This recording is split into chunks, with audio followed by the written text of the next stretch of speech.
Hi dear all students, आपके अपने channel vision of प्रजा सर में आपका स्वागत है।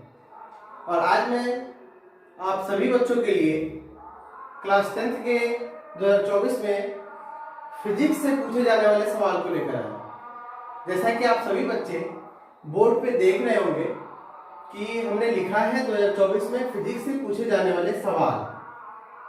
तो चलिए आज मैं आप सभी को VVI फिजिक्स से जो क्वेश्चन है, जो सवाल ज़्यादा चांसेस है, 90% चांसेस है कि वो सवाल आएंगे। इस बार 10वीं के बोर्ड में 90% चांस है कि फिजिक्स से ये सवाल आएंगे। तो चलिए बच्चों, सबसे पहला सवाल मैं आपके सामने रखता हूँ और आप भी अपने कलम और कॉपी को सामने रखें और इस प्रश्न का जवाब देने की कोशिश करें। आप जिस तरह मैं बताऊं, मैं तो जवाब दूंगा ही, लेकिन कोशिश यह करें कि आप भी उसका जवाब लिखें ताकि आपका भी जो इंप्रूवमेंट पावर है वह इंक्रीज हो सके। आपको भी यह समझ में आ सके कि क्या मैंने जो पढ़ा है तो कितना नंबर आ रहा है। मैं आज आपके सामने 10 सवाल लेकर आया हूं और इन 10 सवाल में आप भी अपने कलम कॉपी को पे नोट करते चले सवाल को और देखिए 10 में कितना नंबर आप ला पाते हैं। कमेंट में हमें जरूर बताएंगे कि आप कितना नंबर लेकर आएंगे। चलिए बच्चों, तो सबसे पहले हम पहला सवाल को देखते हैं कि विद्युत शक्ति का SI मात्रक क्या होता है। क्या बच्चों, पहला जो क्वेश्चन है वह है, पहला क्वेश्चन, विद्युत शक्ति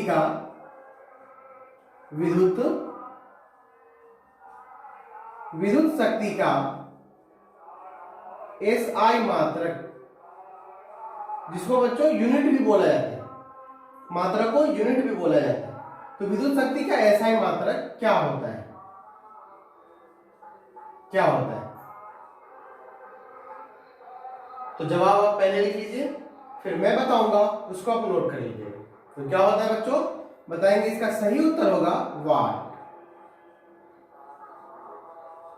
क्या होगा बच्चों इसका सही जवाब?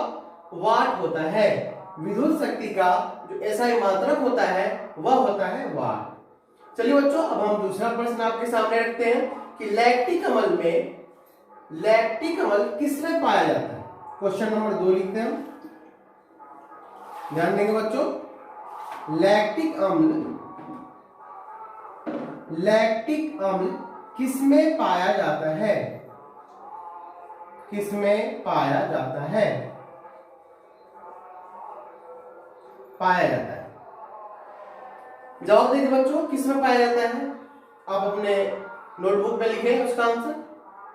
तो लैक्टिक अम्ल जो है दही में पाया जाता है, जो हम डेली इसको यूज करते हैं चाय के लिए। चाय दूध जो बनाते हैं, दूध से दही बनता है। तो लैक्टिक अम्ल किसमें पाया जाता है बच्चों? इसका सही उत्तर होगा दही। सही उत्तर क्या होगा बच्चों? दही।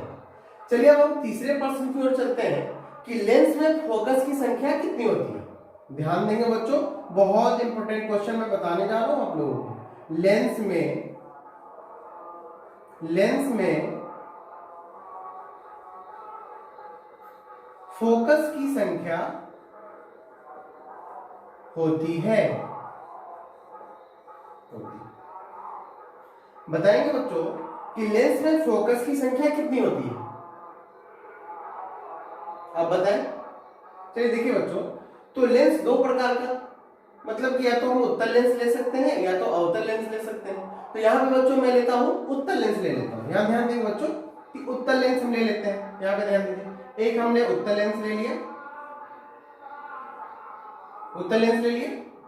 यहाँ पे एक फोकस होता है, इधर एक फोकस होता है, यहाँ पे एक C होता है, सेंटर ऑफ कर्वेचर बोलते हैं, और इधर C होता है। तो पता चला बच्चों कि लेंस में जो फोकस की संख्या होती है वह हमेशा कितना लिखेंगे? 2 होता है। इसका जो सही जवाब होगा, उत्तर होगा बच्चों कितना होगा? 2 होता है। तो लेंस में फोकस की संख्या कितनी होती है? 2। ये भी क्वेश्चन पूछ सकता है कि लेंस में वक्रता त्रिज्या कितनी होती है, उसकी भी संख्या कितनी होती है? 2 होता है। वक्रता केंद्र कितना होता है? त्रिज्या, सॉरी बच्चों, केंद्र नहीं, त्रिज्या नहीं, केंद्र। वक्रता केंद्र कितना होता है, 2 होता है। अच्छा बच्चों, लेंस अगर यहीं पे क्वेश्चन आपको पूछ दे कि दर्पण में फोकस की संख्या कितनी होती है, तो इसका जवाब क्या होगा, उसका ध्यान रखिएगा। तो यहाँ पे हम ले लेते हैं, आपको अवतल दर्पण ले लेते हैं, अवतल दर्पण ले लेते हैं। एक हम अवतल दर्पण लेते हैं इस प्रकार, यहाँ पे ले लेते हैं अवतल दर्पण। ये देखिए बच्चों, तो अवतल दर्पण में जो है बच्चों कितना होता है, एक फोकस और एक वक्रता केंद्र होता है बच्चों। इसका ध्यान रखेंगे, कितना होता है, एक फोकस होता है और एक क्या होता है, वक्रता केंद्र होता है। और आप लेंस में आइएगा तो कितना फोकस होता है, 2 फोकस होता है और 2 वक्रता केंद्र होता है। ठीक है ना बच्चों। अब मैं क्या करता हूं कि चौथा क्वेश्चन की ओर आप बढ़ते बच्चों, बताइएगा कि कौन अधातु है, किसी एक अधातु का नाम बताइए जो धातु की तरह चमकता भी हो लेकिन वह धातु नहीं हो। बताएंगे बच्चों कि क्वेश्चन नंबर लिख देते हैं, क्वेश्चन नंबर 4 हो जाएगा और प्रश्न हो जाएगा कि अधातु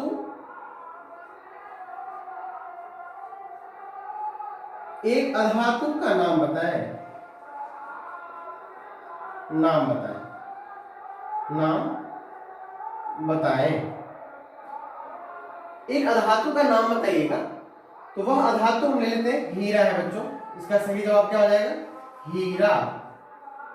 ध्यान देंगे बच्चों, हीरा जो है एक कठोर पदार्थ भी है। क्वेश्चन यह भी पूछता है कि सबसे कठोरतम पदार्थ का नाम बताए, तो वह क्या हो जाएगा, हीरा। और हीरा जो है धातु की तरह जो है, धातु की तरह चमकता है लेकिन वह धातु नहीं है। वह क्या है बच्चों, अधातु है। हीरा क्या है बच्चों, अधातु है।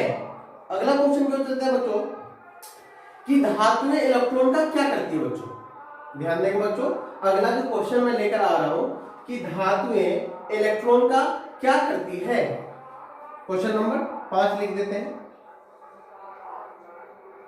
धातुएं